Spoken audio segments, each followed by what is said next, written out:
नमस्कार साथियों, स्वागत करते हैं आप सभी का हमारे यूट्यूब चैनल निश्चय एकेडमी पर। दोस्तों, आज के इस वीडियो में मध्य प्रदेश का जीके का एक नया टॉपिक मध्य प्रदेश की नदियां का जो तंत्र है और जो परियोजनाएं उस नदियों पर बनी है उससे संबंधित कुछ महत्वपूर्ण मल्टीपल चॉइस क्वेश्चंस आज के इस वीडियो में हम डिस्कस करने वाले हैं। तो वीडियो में आप लास्ट तक बने रहिएगा। तो चलिए दोस्तों, शुरुआत करते हैं आज के इस वीडियो की।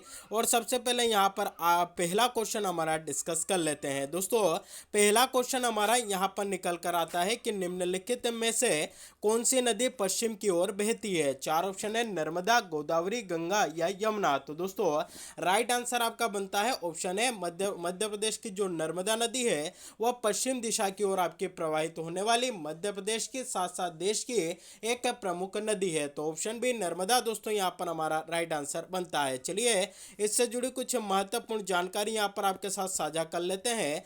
दोस्तों, बात करते हैं नर्मदा नदी की, तो यह मध्य प्रदेश की सबसे लंबी नदी और देश की पांचवी सबसे बड़ी नदी है। अब बात करें नर्मदा नदी की कुल लंबाई की, तो 1312 किलोमीटर है इसकी लंबाई है और मध्य प्रदेश में इसकी लंबाई 1077 किलोमीटर है। नर्मदा नदी की जो उत्पत्ति है यानी कि इसका जो उद्गम है अनूपपुर जिले के अमरकंटक से हुआ है। इसकी जो है आपकी 41 सहायक नदियां है। नर्मदा भारत की सबसे बड़ी पश्चिमी वाहिनी नदी भी है, यानी कि पश्चिम की ओर प्रवाहित होने वाली भारत की सबसे बड़ी नदी कौन सी है, तो दोस्तों वो आपकी नर्मदा नदी है। नर्मदा नदी जो है डेल्टा का निर्माण नहीं करती बल्कि यह एक एस्चुरी यानी कि ज्वारनदमुख का निर्माण करती है। तो यह हमारे लिए यहाँ पर इंपॉर्टेंट बनता है। अगला क्वेश्चन है कि नर्मदा, ताप्ती और माही निम्नलिखित में से कौन सी नदियाँ है। चार ऑप्शन है, दक्षिण में बहने वाली नदियाँ, पूर्व में बहने वाली नदियाँ, पश्चिम में बहने वाली नदियां या उत्तर में बहने वाली नदियां। तो दोस्तों, ऑप्शन सी पश्चिम में बहने वाली नदियां यहाँ पर हमारा राइट आंसर बनता है। नर्मदा नदी पश्चिम की ओर बहती है, ताप्ती नदी भी पश्चिम दिशा की ओर बहती है और जो माही नदी है वह भी दोस्तों आपकी पश्चिम दिशा की ओर यहाँ पर बहती है। नर्मदा नदी का उद्गम कहाँ से होता है, तो दोस्तों इसका उद्गम जो है आपका अमरकंटक से होता है। साथ ही अगर दोस्तों ताप्ती नदी की बात करें तो इसका जो उद्गम है मुल्ताई बैतूल से दोस्तों इसका उद्गम होता है और माही नदी का उद्गम जो है मिंडा ग्राम धार से जो है दोस्तों इसका उद्गम आपका होता है। तो यह बातें आपको यहाँ पर याद रखना है। अगला क्वेश्चन है कि नर्मदा और ताप्ती के अतिरिक्त मध्य प्रदेश की अधिकांश नदियों का समापन कहाँ होता है, तो मध्य प्रदेश की अधिकांश नदियां जो है दूसरी नदियों में आपकी मिल जाती है। ऑप्शन बी यहाँ पर राइट आंसर बनता है। ताप्ती नदी को छोड़ दे, नर्मदा नदी को छोड़ दे, तो इसके अलावा मध्य प्रदेश की लगभग सभी नदियां जो है अन्य नदियों में आपकी मिल जाती है। तो ऑप्शन बी यहाँ पर हमारा राइट आंसर बनता है। अगला क्वेश्चन है कि नर्मदा बेसिन का कुल क्षेत्रफल कितना है, यानी कि जो नर्मदा नदी है उसका जो अफवाह तंत्र है उसका जो क्षेत्रफल है वो आपको यहाँ पर बताना है। तो दोस्तों राइट आंसर आपका बनता है ऑप्शन डी, यहाँ पर जो है आपका 98,796 वर्ग किलोमीटर नर्मदा बेसिन का कुल क्षेत्रफल है। तो ऑप्शन डी दोस्तों यहाँ पर हमारा राइट आंसर बनता है। चलिए दोस्तों, इससे जुड़ी जानकारी देख लेते हैं। तो नर्मदा बेसिन का कुल क्षेत्र 98,496 वर्ग किलोमीटर है जो 4 राज्यों में पड़ता है। इसमें से 85,149 वर्ग किलोमीटर मध्य प्रदेश में आता है और शेष जो है आपका गुजरात, महाराष्ट्र और छत्तीसगढ़ राज्यों में आता है। अगला क्वेश्चन है दोस्तों 5th नंबर का कि किस नदी को मध्य प्रदेश की जीवन रेखा कहा जाता है। तो आप सभी जानते हैं मध्य प्रदेश की जो नर्मदा नदी है उसको मध्य प्रदेश की जीवन रेखा आपका कहा जाता है। तो ऑप्शन बी दोस्तों यहाँ पर आपका राइट आंसर बनता है। नर्मदा नदी को मध्य प्रदेश की जीवन रेखा के रूप में भी जाना जाता है। नर्मदा नदी उत्तर भारत और दक्षिण भारत के बीच पारंपरिक सीमा भी आपकी बनाती है। नर्मदा नदी वह नदी है जो विंध्य और सतपुड़ा पर्वत के बीच आपकी बहती है, यानी कि एक तरफ जो है आपका यहाँ पर विंध्याचल पर्वत आता है और दूसरी तरफ दोस्तों यहाँ पर सतपुड़ा पर्वत आता है। तो ऑप्शन बी नर्मदा यहाँ पर हमारा राइट आंसर बनता है। अगला क्वेश्चन है दोस्तों कि मध्य प्रदेश में किस नदी को मध्य प्रदेश की गंगा कहा जाता है। चार ऑप्शन है दोस्तों, बेतवा, ताप्ती, नर्मदा या फिर चंबल। तो दोस्तों ऑप्शन ए बेतवा नदी यहाँ पर हमारा राइट आंसर बनता है। प्रदूषण के आधार पर मध्य प्रदेश की जो गंगा है किस नदी को कहा जाता है, तो दोस्तों आपका बेतवा नदी को कहा जाता है। ऑप्शन है यहाँ पर हमारा राइट आंसर बनता है। तो चलिए दोस्तों, बेतवा नदी से जुड़ी जानकारी देख लेते हैं। इसका उद्गम जो है कुमरा गांव रायसेन से होता है। कुल लंबाई लंबाई इसकी 560 किलोमीटर है। मध्य प्रदेश की गंगा कहा जाता है। मध्य प्रदेश और उत्तर प्रदेश दोनों राज्यों में यह आपकी प्रवाहित होती है। इसका संगम उत्तर प्रदेश के हमीरपुर के पास यमुना नदी में होता है, यानी कि यह यमुना की एक सहायक नदी है और हमीरपुर उत्तर प्रदेश में यह यमुना नदी से आपकी मिल जाती है। बेन, धसान, जामनी नदियां बेतवा नदी की प्रमुख सहायक नदियां है। और जो राजघाट बांध है उसका निर्माण किस नदी पर किया गया? तो दोस्तों बेतवा नदी पर ही जो है इसका निर्माण आपका किया जाता है। तो ऑप्शन है बेतवा नदी यहाँ पर राइट आंसर बनता है। तो देखिए दोस्तों, यहाँ पर हमने अभी बात कर ली कि मध्य प्रदेश की गंगा किसे कहते हैं, तो बेतवा नदी को कहते हैं। और किस आधार पर दोस्तों इसको कहा जाता है? तो दोस्तों इसको प्रदूषण के आधार पर जो है मध्य प्रदेश की गंगा कहा जाता है। अभी हमने डिस्कस किया प्रदूषण के आधार पर मध्य प्रदेश की गंगा किसे कहते हैं? बेतवा नदी को कहते हैं। वही अगर आपसे पूछा जाए कि मालवा की गंगा किसे कहा जाता है, तो दोस्तों वह आपका शिप्रा नदी को कहा जाता है। वहीं अगर आपसे पूछा जाए कि मध्य प्रदेश की आदिवासी गंगा के नाम से किस नदी को जाना जाता है, तो दोस्तों माही नदी को आपका जाना जाता है। तो ये तीनों फैक्ट आपको यहाँ पर अच्छे से याद रखने हैं। चलिए अगला क्वेश्चन दोस्तों यहाँ पर डिस्कस कर लेते हैं कि मध्य प्रदेश की सबसे लंबी नदी कौन सी है। तो दोस्तों नर्मदा नदी जो है मध्य प्रदेश की सबसे लंबी नदी है। इसकी जो कुल लंबाई है वह 1312 किलोमीटर है और मध्य प्रदेश में इसकी लंबाई 1077 किलोमीटर है। तो यह हमारे लिए यहाँ पर इंपॉर्टेंट बनता है। अगला क्वेश्चन है कि मध्य प्रदेश में अफवाह तंत्र को कितने भागों में विभाजित किया गया है। तो दोस्तों मध्य प्रदेश में अफवाह तंत्र को आपका 6 भागों में विभाजित किया गया है। 6 अफवाह तंत्र आपके कौन कौन से हैं? तो गंगा अफवाह तंत्र जो है आपका 6 में से एक है, जिसके अंतर्गत यमुना तंत्र, टोंस तंत्र और सोन नदी का तंत्र आपका आता है। वहीं नर्मदा अफवाह तंत्र जो है आपका दूसरा अफवाह तंत्र है। ताप्ती अफवाह तंत्र है, गोदावरी अफवाह तंत्र है, महानदी अफवाह तंत्र और माही अफवाह तंत्र। तो मध्य प्रदेश में जो अफवाह तंत्र है उनको कितने भागों में विभाजित किया गया है? तो दोस्तों आपका 6 भागों में विभाजित किया जाता है। यह इंपॉर्टेंट बनता है। अगला क्वेश्चन है दोस्तों कि मध्य प्रदेश का सबसे बड़ा अफवाह तंत्र आपका कौन सा है। तो हाल ही में देखिए कि मध्य प्रदेश को कितने अफवाह तंत्र में डिवाइड किया गया है, बांटा गया है। तो 6 भागों में बांटा गया है, जिसमें सबसे बड़ा जो अफवाह तंत्र है वह कौन सा है? तो गंगा यमुना अफवाह तंत्र जो है दोस्तों आपका सबसे बड़ा अफवाह तंत्र है। यह मध्य प्रदेश का सबसे बड़ा अफवाह तंत्र है। इसके अंतर्गत मध्य प्रदेश का 2,02,070 वर्ग किलोमीटर क्षेत्र आता है। गंगा नदी अफवाह तंत्र को तीन उप अफवाह तंत्र में आपका बांटा गया है। तो यह हमारे लिए इंपॉर्टेंट बनता है। अगला क्वेश्चन है दोस्तों कि मध्य प्रदेश में नर्मदा नदी का उद्गम स्रोत माना जाता है। तो दोस्तों नर्मदा नदी का जो उद्गम है अमरकंटक से होता है। ऑप्शन डी यहाँ पर राइट आंसर आपका बन जाता है। और अमरकंटक दोस्तों कहाँ आता है? तो यह मध्य प्रदेश के अनूपपुर जिले के अंतर्गत दोस्तों आपका आता है। यानी कि मध्य प्रदेश की जो नर्मदा नदी है उसका उद्गम कहाँ से होता है? तो दोस्तों अनूपपुर जिले के अमरकंटक से आपका होता है। अगला क्वेश्चन है कि इनमें से कौन सी मध्य प्रदेश में दूसरी सबसे लंबी नदी है, या मध्य प्रदेश की दूसरी सबसे लंबी नदी कौन सी है? 4 ऑप्शन है, चंबल, नर्मदा, सोन या ताप्ती। तो दोस्तों ऑप्शन है चंबल नदी। चंबल जो है यहाँ पर आपका राइट आंसर बनता है। मध्य प्रदेश की दूसरी सबसे लंबी नदी कौन सी है? तो दोस्तों वह आपकी चंबल नदी है। इसकी कुल लंबाई कितनी है? तो 960 किलोमीटर। दोस्तों इसकी जो है आपकी कुल 965 किलोमीटर जो है इसकी आपकी यहाँ पर कुल लंबाई है। और यह मध्य प्रदेश में कितनी बहती है? तो दोस्तों 320 किलोमीटर जो है यह मध्य प्रदेश में आपकी बहती है। चलिए अगला क्वेश्चन देखते हैं। निम्नलिखित नदियों में से कौन सी सतपुड़ा और विंध्य पर्वतमाला के मध्य प्रवाहित होती है? तो जो नर्मदा नदी है विंध्य और सतपुड़ा पर्वतमालाओं के मध्य आपकी प्रवाहित होती है। इस प्रकार आपकी नर्मदा नदी प्रवाहित होती है। इसके उत्तर में जो है आपकी विंध्याचल पर्वतमाला आती है और इसके दक्षिण में दोस्तों आपके सतपुड़ा जो पर्वतमाला है वह आपकी विद्यमान है। अगला क्वेश्चन है दोस्तों यहाँ पर कि निम्नलिखित नदी घाटियों में से किस नदी घाटी पर राजोरस के कंकाल अवशेषों के जीवाश्म का पता चला? तो दोस्तों यह भी नर्मदा नदी पर ही जो है आपका पता चलता है।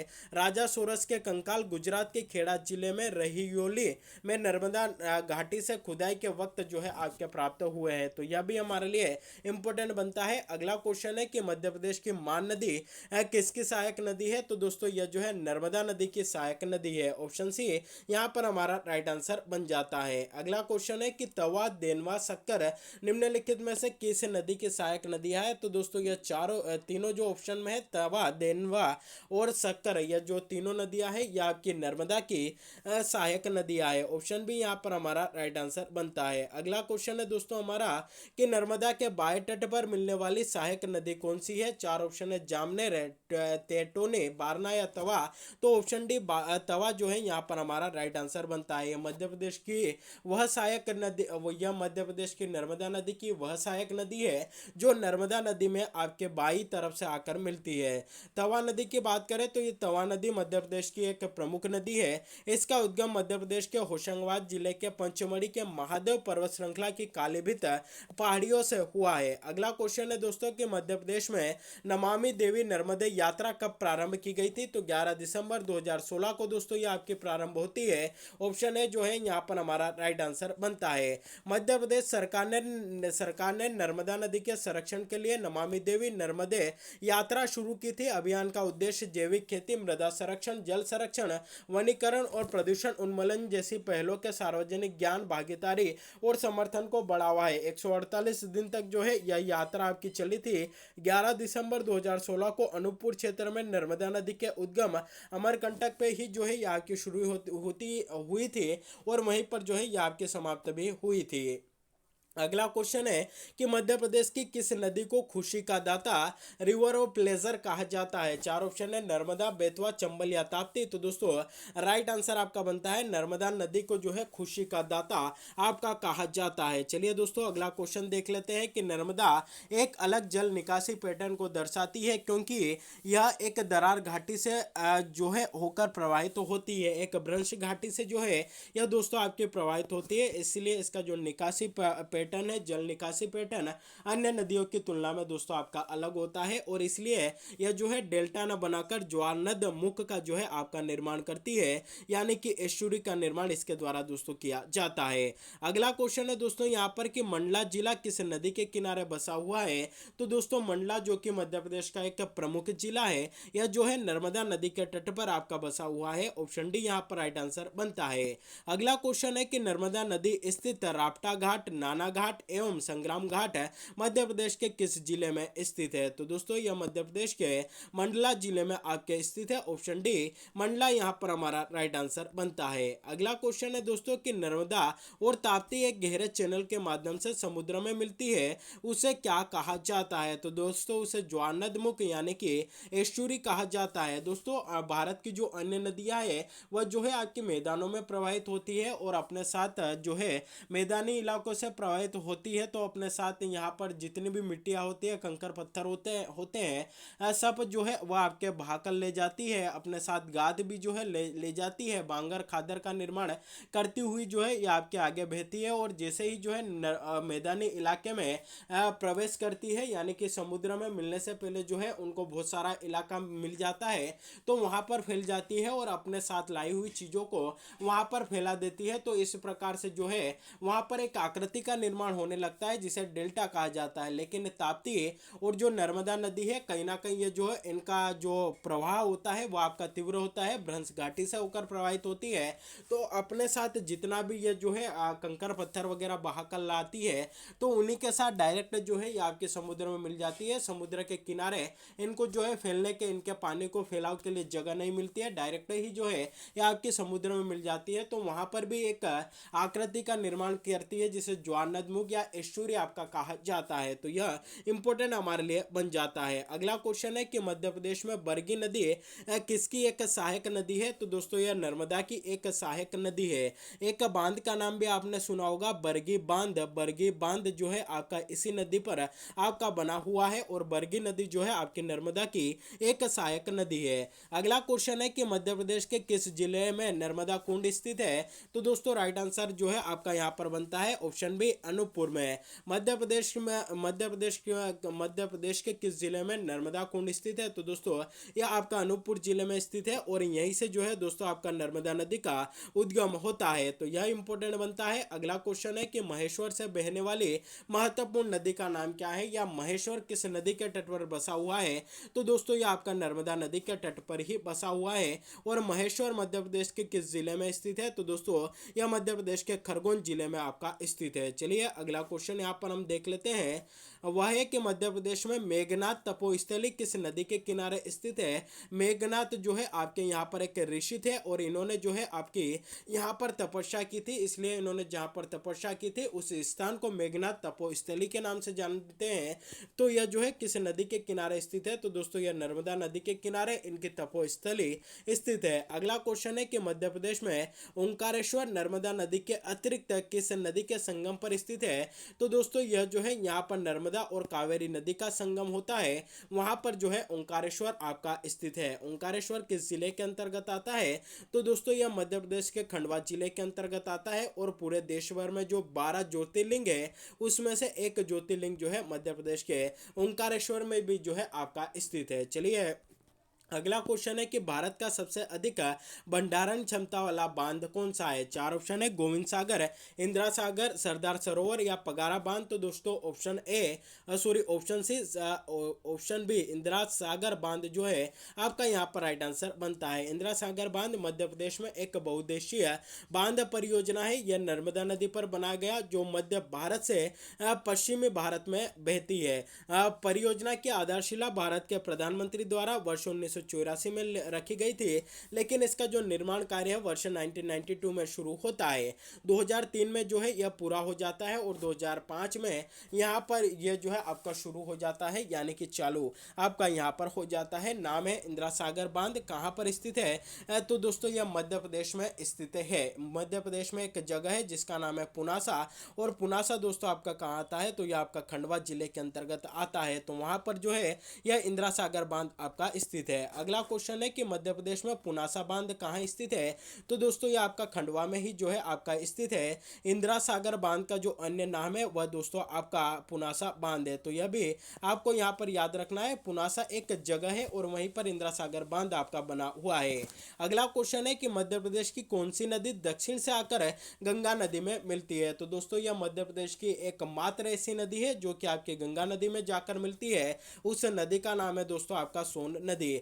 सोन नदी के उद्गम की बात करें तो अनूपपुर जिले में स्थित मैकाल श्रेणी की अमरकंटक चोटी से इसका निर्माण होता है। इसकी कुल लंबाई 780 किलोमीटर है और इसी पर जो है आपकी बाण सागर परियोजना निर्मित है जो कि मध्य प्रदेश के शहडोल जिले में आपके स्थित है। चलिए अगला क्वेश्चन दोस्तों यहाँ पर डिस्कस कर लेते हैं कि मध्य प्रदेश के शहडोल जिले में स्थित बाण सागर बांध का नाम किसके नाम पर रखा गया? 4 ऑप्शन है, बाणाराय, बाणासार, बाणभट्ट या सागर सम्राट। तो ऑप्शन बी जो है यहाँ पर राइट आंसर बनता है। इसका जो नाम है बाणभट्ट के नाम पर बाणसागर बांध जो है इसका रखा गया। दोस्तों कहाँ पर स्थित है? तो मध्य प्रदेश के सॉरी मध्य प्रदेश के शहडोल जिले में जो है दोस्तों आपकी स्थित है। और 7वीं शताब्दी के प्रसिद्ध संस्कृत विद्वान बाणभट्ट के नाम पर दोस्तों इसका नाम जो है आपका बाणसागर रखा गया।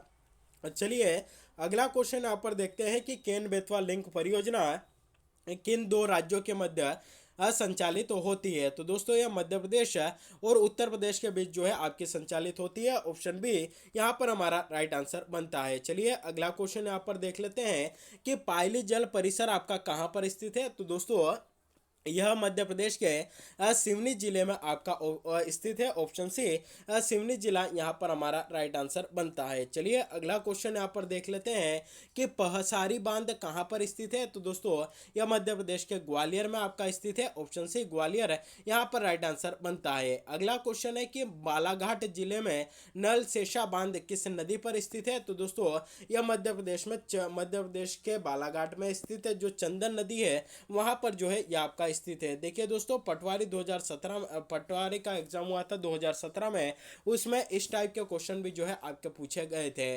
अगला क्वेश्चन है कि मध्य प्रदेश के उज्जैन जिले में किस नदी के तट पर सिंहस्थ कुंभ का मेला लगता है? तो दोस्तों वो आपका शिप्रा नदी के तट पर लगता है। ऑप्शन सी यहाँ पर हमारा राइट आंसर बनता है। दोस्तों शिप्रा नदी की बात करें कि उद्गम कहाँ से होता है, तो ककड़ी बड़री इंदौर से जो है दोस्तों इसका उद्गम आपका होता है। कुल लंबाई दोस्तों इसकी 195 किलोमीटर है। इसको जो है मालवा की गंगा कहा जाता है और मोक्षदायिनी नदी के नाम से भी दोस्तों आपका शिप्रा नदी को जाना जाता है। अगला क्वेश्चन है कि मध्य प्रदेश में शिप्रा नदी का उद्गम स्थान कौन सा है? तो काकड़ी बर्डी पहाड़ी जो कि आपकी इंदौर में स्थित है, यहाँ से जो है शिप्रा नदी का उद्गम दोस्तों आपका होता है। अगला क्वेश्चन है कि मध्य प्रदेश में कौन सी नदी कर्क रेखा को 2 बार काटती है? 4 ऑप्शन है माही, ताप्ती, नर्मदा या चंबल। तो दोस्तों ऑप्शन है माही नदी यहाँ पर हमारा राइट आंसर बनता है। जो माही नदी है कर्क रेखा को 2 बार काटती है। इससे जुड़ी जानकारी देख लेते हैं। तो माही नदी पश्चिम भारत की एक प्रमुख नदी है। माही का उद्गम मध्य प्रदेश के धार जिले के समीप मिंडा ग्राम की विंध्याचल पर्वत श्रेणी से आपका हुआ है। तो माही नदी जो है दोस्तों आपको कर्क रेखा को 2 बार काटने वाली नदी है। अगला क्वेश्चन है कि ऑपरेशन नर्मदा वर्ष में मध्य प्रदेश पुलिस द्वारा आयोजित किया गया था, यानी कि ऑपरेशन नर्मदा किस वर्ष में मध्य प्रदेश पुलिस के द्वारा शुरू किया गया था? तो वर्ष 1961 में इसका जो है आपका आयोजन किया था। और किसके द्वारा किया था? तो मध्य प्रदेश पुलिस के द्वारा इसका आयोजन दोस्तों आपका किया जाता है। चलिए अगला क्वेश्चन है यहाँ पर हमारा डिस्कस कर लेते हैं। वह है कि मध्य प्रदेश का सबसे बड़ा सड़क पुल किस नदी पर स्थित है? तो दोस्तों यह जो है तवा नदी पर आपका स्थित है। ऑप्शन सी यहाँ पर हमारा राइट आंसर बन जाता है। मध्य प्रदेश का सबसे बड़ा सड़क पुल तवा नदी पर स्थित है। पुल बाबई होशंगाबाद सड़क पर जो है आपका स्थित है, यानी कि तवा नदी पर तो स्थित है, लेकिन किस जिले के अंतर्गत आता है? तो यह आपका होशंगाबाद जिले के अंतर्गत आता है। और इसी होशंगाबाद का दोस्तों नाम बदलकर आपका नर्मदापुरम यहाँ पर कर दिया गया है। चलिए अगला क्वेश्चन दोस्तों यहाँ पर देखते हैं कि मध्य प्रदेश में ओरछा में कंचन घाट किस नदी पर स्थित है? चंबल, बेतवा, नर्मदा या यमुना। तो दोस्तों ऑप्शन बी बेतवा जो है यहाँ पर हमारा राइट आंसर बन जाता है। दोस्तों बेतवा से जुड़ी जानकारी हमने यहाँ पर देख ली है। एक बार जो है इसका रिवीजन कर लेते हैं। इसको जो है मध्य प्रदेश की गंगा जो है आपका कहा जाता है। बेतवा नदी को जो है मध्य प्रदेश की गंगा कहा जाता है। 580 किलोमीटर जो है दोस्तों आपकी इसकी कुल लंबाई यहाँ पर है। और इसका उद्गम कहाँ से होता है? तो कुमरा गांव रायसेन से जो है दोस्तों इसका उद्गम आपका होता है। तो यह हमारे लिए इंपॉर्टेंट बनता है। और इसी नदी पर दोस्तों आपका राजघाट बांध भी बना हुआ है। चलिए अगला क्वेश्चन यहाँ पर देख लेते हैं कि मध्य प्रदेश की कौन सी नदी गुना जिले को विभाजित करती है, यानी कि मध्य प्रदेश का जो गुना जिला है उसको 2 पार्ट में डिवाइड करती है। तो दोस्तों वह है आपकी सिंध नदी। ऑप्शन सी सिंध नदी यहाँ पर हमारा राइट आंसर बनता है। अगला क्वेश्चन है दोस्तों कि निम्नलिखित में से किस नदी के किनारे चेदी राज्य बसा हुआ था? 4 ऑप्शन है बेतवा, चंबल, शिप्रा या सोन। तो दोस्तों राइट आंसर आपका बनता है बेतवा नदी के किनारे जो चेदी राज्य है, जो कि 16 महाजनपदों में से एक हुआ करता था, वह जो है किस नदी के किनारे आपका बसा हुआ था? तो दोस्तों बेतवा नदी के किनारे यह आपका बसा हुआ था। अगला क्वेश्चन है दोस्तों यहाँ पर निकल कर आता है कि बेतवा नदी मध्य प्रदेश के अतिरिक्त और किस राज्य में प्रवाहित होती है? तो दोस्तों मध्य प्रदेश में तो प्रवाहित होती है, मध्य प्रदेश के साथ साथ उत्तर प्रदेश में भी यह आपके प्रवाहित होती है। और उत्तर प्रदेश में हमीरपुर के निकट यह आपकी यमुना नदी में मिल जाती है। तो दोस्तों यह जो है मध्य प्रदेश और उत्तर प्रदेश दोनों राज्यों में प्रवाहित होती है। अगला क्वेश्चन है कि निम्नलिखित में से कौन सी नदी पन्ना बाग अभ्यारण्य से होकर गुजरती है? 4 ऑप्शन है केन, बंजर, चरण गंगा या हालोन। तो दोस्तों राइट आंसर आपका बनता है केन नदी जो है पन्ना बाग अभ्यारण्य से, पन्ना जो राष्ट्रीय उद्यान है वहां से होकर गुजरती है। साथ ही जो चरण गंगा नदी है दोस्तों यह बांधवगढ़ राष्ट्रीय उद्यान से होकर आपकी गुजरती है। बांधवगढ़ राष्ट्रीय उद्यान से होकर यह नदी आपकी गुजरती है। और जो केन नदी है पन्ना बाग अभ्यारण्य से होकर गुजरती है। अगला क्वेश्चन है दोस्तों कि गुलाब सागर बांध किस जिले में स्थित है? तो दोस्तों राइट आंसर आपका बनता है यह जो है मध्य प्रदेश के सीधी जिले में आपका स्थित है। गुलाब सागर बांध मध्य प्रदेश के सीधी जिले में स्थित है। 2 सितंबर 2018 को मध्य प्रदेश के मुख्यमंत्री शिवराज सिंह जी चौहान ने सीधी जिले के अमरपुर में गुलाब सागर महानहर परियोजना का भूमि पूजन आपका किया था। अगला क्वेश्चन और इस वीडियो का लास्ट क्वेश्चन है दोस्तों कि मध्य प्रदेश के किस स्थान पर महात्मा गांधी की अस्थियां विसर्जित की गई थी। चार ऑप्शन है, तिलवारा घाट, जबलपुर, सेठानी घाट, होशंगाबाद, राजघाट, बुरहानपुर या संग्राम घाट, मंडला। तो दोस्तों राइट आंसर आपका बनता है तिलवारा घाट, जो कि आपका जबलपुर में स्थित है। यहीं पर जो है महात्मा गांधी की जो अस्थियां थी वह आपकी यहाँ पर विसर्जित की गई थी। मध्य प्रदेश के जबलपुर में मां नर्मदा के पावन तट पर राष्ट्रपिता गांधी जी की अस्थियां जो है विसर्जित आपकी की गई थी। तो यह हमारे लिए यहाँ पर इंपॉर्टेंट बन जाता है। तो दोस्तों यह था हमारा एमपी जीके से संबंधित एक और मल्टीपल चॉइस क्वेश्चंस का वीडियो, जिसमें हमने मध्य प्रदेश की नदियां और उसकी परियोजना से संबंधित कुछ महत्वपूर्ण मल्टीपल चॉइस क्वेश्चंस जो है यहाँ पर आपके साथ डिस्कस किए हैं। तो दोस्तों वीडियो अच्छा लगा हो तो वीडियो को अधिक से अधिक लोगों तक शेयर करिएगा, वीडियो को लाइक करिएगा, और अगर आप चैनल पर पहली बार विजिट कर रहे हैं तो चैनल को सब्सक्राइब भी जरूर करिएगा और बेल नोटिफिकेशन को प्रेस करके रखिएगा, ताकि जब भी वीडियो अपलोड हो इसकी नोटिफिकेशन सबसे पहले आप तक पहुंच सके और आप इसका लाभ उठा सके। तो दोस्तों आज के लिए बस इतना ही, मिलते हैं अगले वीडियो में, तब तक के लिए जय हिंद।